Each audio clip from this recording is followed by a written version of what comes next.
Spoilers. Spoilers. Spoilers. Spoilers. Spoilers. Spoilers. I like that word. I thought you might. Hello everyone and welcome to another Did You Know? So with Jodie Whittaker's first full episode appearance as the 13th Doctor happening this Sunday, I thought it would be appropriate to do a Did You Know looking back at the ideas of a female incarnation of the Doctor and actually how far back they date into the series. But I thought perhaps this would be a subject better handed by a female fan, so I would like you all to welcome Loopy Lou from Loopyland as this week's special guest presenter for this week's Did You Know?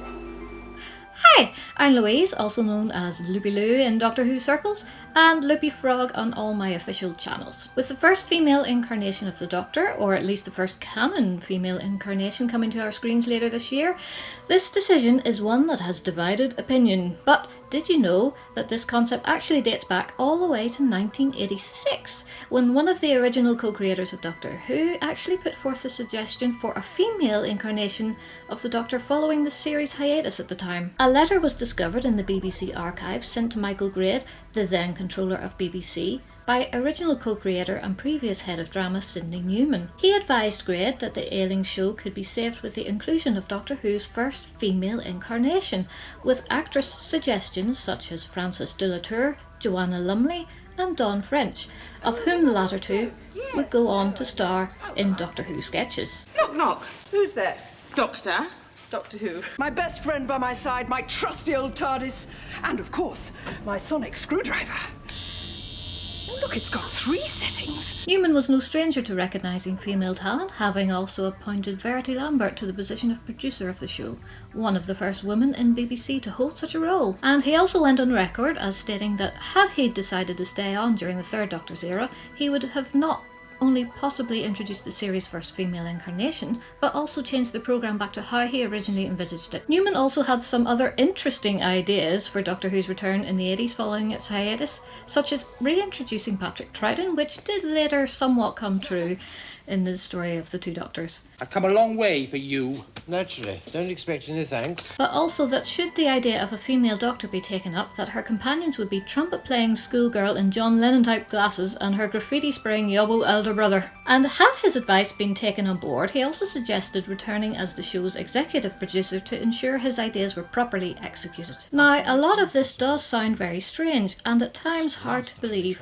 However, this is actually all backed up by the documentary The Last Chance Saloon, which features extracts from Newman's original message to Grade, and the documentary can be seen on the DVD release of Time and the Rani. With the series return in 2005, the showrunner Russell T Davies had also said he considered bringing the show back to screen with a female Doctor, with the suggestion that Catherine Zeta-Jones was on his potential list. And as well as previously mentioned comedy sketches featuring female Doctors, other adaptations such as Big Finish's Unbound Exile story have also featured a female Doctor, albeit a non-canon one.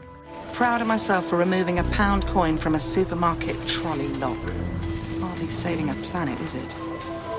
Is that what it's come to? Is that all that's left of the Doctor?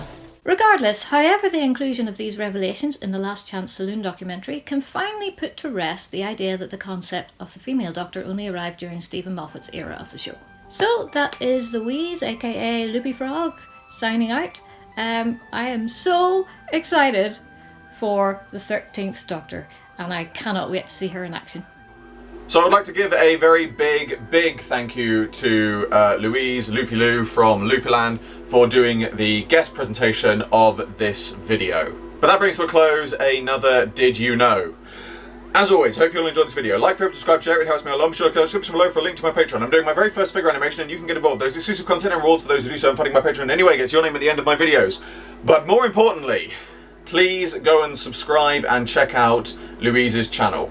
There is a link in the description. It's well worth checking out. Not only does she do some Doctor Who content, but she also does lots of other fun things like unboxing. She has lots of treats and goodies that she has on her channel. So please go and check it out. It would mean the world to her, and it would mean the world to me as thanks for her presenting this video. Now, today I will not only salute you all, but I would also salute you, Jodie Whittaker, in your first upcoming debut as the 13th Doctor, or at least in a full episode. I am thoroughly looking forward to it, and I will see you all with another video very soon.